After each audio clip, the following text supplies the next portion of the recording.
এই যে আমাদের birthday girl. Good morning. Morning morning. সকাল সকাল উঠে আজকে খুব কর্মব্যস্ততা। এই কি আর করবে, নিজের বার্থডে নিজেই রান্না করতে হচ্ছে। আমি তো রান্না করতে পারি না, তাই একটু এনে দিলাম বাজারঘাট। চলো করো, রান্না হচ্ছে। বলো কি বলবে, কি রান্না করছো? বন্ধুরা, আজকে আমার হ্যাপি বার্থডে। সবার সকাল থেকে সবার শুভ কামনাতে আমি আপ্লুত। সবাই আমাকে শুভেচ্ছা জানিয়েছে, আমি খুব আনন্দিত তার জন্য, এবং সবাইকে অশেষ ধন্যবাদ। ধন্যবাদ দিয়ে কাউকে ছোট করবো না, তবু বললাম। সকাল থেকে কি প্রস্তুতি আছে বলো? এই যে সকাল থেকে একটু আলু চচ্চড়িটা করে ফেললাম, একটুখানি লুচি করে দেবো, আর হচ্ছে দাদাকে চাটা করে দিই। চাটা খেয়ে দাদা দোকানে বেরিয়ে যাবে। দাদা বাজারটা এনে দিয়েছে, একটু দুধ এনে দিয়েছে, একটুখানি ইয়ে করতে হবে, পায়েস করব, আর একটুখানি ওই মাংস এনেছে, ওটা দাদাই রান্না করবে, দাদার দায়িত্ব। আমি যেগুলো দরকার সেগুলো করে ফেলবো, ডাল ডালগুলো করে ফেলবো। আসলে আজকে একটু আমি একটু বিকেল রাত্রে বেরিয়ে যাবো, আবার সারপ্রাইজ আছে, ওটা তখনই বলবো। ঠিক আছে, তাহলে করো, চাটা করো। হয়ে গেছে আমার। দাদাকে চাটা করে দাদাকে বের করে দিই, দাদা তো দেরি হয়ে যাচ্ছে, দিয়ে তারপরে আমি আস্তে আস্তে সমস্ত দিকে গুছিয়ে নেবো।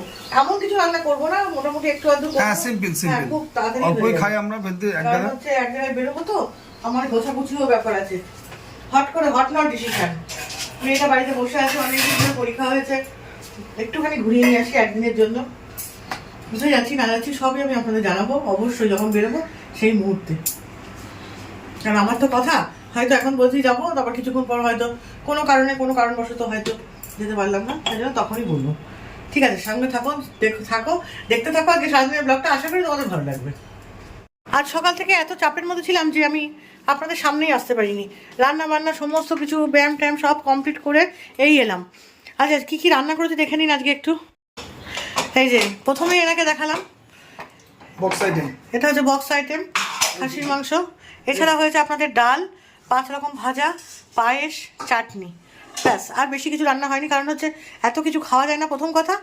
আর দ্বিতীয় কথা, এক জায়গায় বেরোবো। হ্যাঁ, আর খাসি হলে কিছু লাগে না। আর সত্যি কথা বলতে এক জায়গায় বেরোবো, তো একটুখানি হালকা পাতলা, বেশি আইটেম না হলেই চলে। তবে হ্যাঁ, জন্মদিন বলে কথা, আমার মা হলে একটুখানি মাছ রাখতো, কারণ হচ্ছে মাছটা নাকি দিতে হয় শুভ। যাই হোক, আজ আজকে হয়ে ওঠেনি। ঠিক আছে, চলো আমরা খেতে বসি। স্নানটা করি আগে, দাদা স্নান করতে যাবে, স্নান করে আসুক, আমিও স্নান করবো, করে আসি, তারপরে এসে তারপরে বসবো খেতে। চলো একবার দেখে। এই যে ভালোই হয়েছে, দেখে মনে হচ্ছে। এখন না খেলে বোঝা যাবে না। আজকে আমাকে আমার মেয়ে বার্থডে মেনু সাজিয়ে দিয়েছে। পায়েস, চাটনি, ডাল, মাংস, ভাজা সব কিছু দিয়ে করে দিয়েছে। তাই ভাই একটু মেয়ে সব বুঝিয়ে দিয়েছে। আর আমার কথা সমস্ত বাজার করে দিয়েছে। আমি সব রান্না করলাম বসে বসে একটু করে। একটু দেরি হয়ে গেছে, ফার্স্টে ব্যায়াম ট্যাম করে তারপরে চারিদিকে কাজকর্ম থাকে, তো সব কিছু করে সামলাতে দেরি হয়ে গেছে। ঠিক আছে, বেরিয়ে যাবে, খেয়ে নিয়ে মেয়েও খেতে বসে যাবে। মাংসটাও সুন্দর দেখা, মাংসটা দেখা দারুণ সেদ্ধ হয়েছে, একদম পুরো নরম তুলতুলে। চলো খেয়ে নিয়ে এবার নিয়ে তারপরে আমার বলবো। আপনাদেরকে বললাম না যে আমি একটা জায়গায় যাব রাত্রিবেলা, একটু বেড়াতে যাব। হুট নট ডিসিশন, বাড়ির সবাই মিলে বলতে এই বাচ্চা কাচ্চারা সবাই, আমি, আমার একটা বান্ধবী যে আমার সঙ্গে সবসময় থাকে, ও আর ওর মেয়ে। তা যাচ্ছি, ঘুরে এসে যখন যাব এখন বেরোচ্ছি আমি একটুখানি ওই মেয়ের 2-1 জিনিস কিনতে। ওই 2টো জিনিস নিয়ে এসে তারপরে গোছাগুছি মোটামুটি রেডি। তারপরে যেগুলো নেবো আর বাদবাকিগুলো গুছিয়ে নেবো এসে। চলুন দেখি কী করি নিয়েছি, দেখি। এই যে লাগেজ গোছানো সারা, টাকার ব্যাগটা এখানে রয়েছে, আর এই ব্যাগটাতে করে নিয়ে যাব হচ্ছে আপনার জুতো টুতোগুলো নিয়ে যাব। এখন আপাতত ঘুরে আসি এই ব্যাগটা নিয়ে, তারপরে এসে তারপরে গুছিয়ে নেব। চলুন যা যাক। কোথায় যাচ্ছি এতক্ষণ তো আমি তোমাদের সামনে প্রকাশ করিনি, যত রাত হচ্ছে তত এক্সাইটেড বাড়ছে আর কি যাওয়ার জন্য। চলো এবার বলেই দিই তোমাদেরকে আর ধোঁয়াশার মধ্যে রাখবো না যে আমরা কোথায় যাচ্ছি। আমরা একটু দীঘা যাচ্ছি 1 দিন 2 দিনের জন্য, একটুখানি ঘুরে চলে আসবো। মেয়েটা 3 তারিখ থেকে পড়া শুরু হয়ে যাবে, ওই জন্য ভাবলাম একটুখানি ছোটোখাটো একটা জায়গা থেকে ঘুরে চলে আসি। আর কাছের মধ্যে বলতে এই জায়গা ছাড়া আর আমাদের কোনো জায়গা নেই আপাতত, কারণ যেখানেই যাই না এখানে দূরে দাদাকে সঙ্গে নিয়ে যেতে হবে। দাদার দোকান তো বন্ধ দেওয়া যাবে না এখন, তাই জন্য দাদা বাড়ি থাকলেও তারপরে আমার সুইটি রয়েছে, ওকে তো খেতে দিতে হবে, ওকে দেখাশোনা করতে হবে। বাড়ি থেকে সবাই চলে গেলে একসঙ্গে খুব সমস্যাই হয়ে দাঁড়ায়। তাই জন্য এখন আমি ঘুরে আসি। দাদা যদি মনে করে কোনো সময় যাবে তো দাদা পরে যাবে খনি। আর 2 দিনের জন্য একটুখানি ঘুরে আসি, রিল্যাক্স করে আসি, তারপরে এসে আবার সংসারের মধ্যে ঢুকে যাবো। 2টো দিন একটু সংসার থেকে একটু আলাদা থাকতে চাই, এই রান্নাবান্না, এই সংসার সব কিছু থেকে যাই, ঘুরে আসি। চলো তোমাদেরকে সঙ্গে নিয়েই যাব, এখনও অনেক দেরি আছে। যখন বেরোবো তখন আমি তোমাদের সাথে কথা বলবো। এই বেরোতে মোটামুটি 10:30 বাজবে, কারণ খেয়ে দিয়ে তারপরে তো বেরোবো।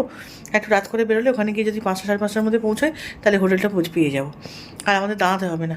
যদি একটু দাঁড়াতে হয় তো সমুদ্র তো সামনেই, সমুদ্রের ধারে একটু দাঁড়াবো, দেখে তারপরে হোটেলে উঠে যাবো।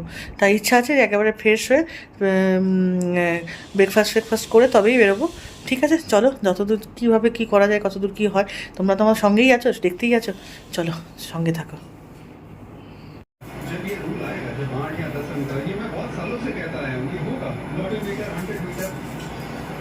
প্রতীক্ষার অবসান ঘটিয়ে আমরা এবার বেরোচ্ছি। কটা বাজে দেখেছো? হ্যাঁ, 11:10। সব দোকানে আসবার সব কিছু বন্ধ করে দিয়েছে। হ্যাঁ। হ্যাঁ, দেবো সাবধানে যাও, ভালোভাবে সুস্থ হয়ে ঘুরে আসো, মাথা ঠান্ডা করে সবাইকে নিয়ে। হ্যাঁ, ওই পায়ে দিয়ে ওঠো না আমাকে। বেরিয়ে যাচ্ছি। আজকের ব্লগটা আমি এখানেই শেষ করছি। কালকে আবার নতুন ব্লগ নিয়ে আপনাদের সামনে হাজির হবো। কালকে নয়, এক্ষুনি শুরু করে দেবো। আসি, আর tata, good night, see you. সবাই ভালো থাকবেন, সুস্থ থাকবেন। বলি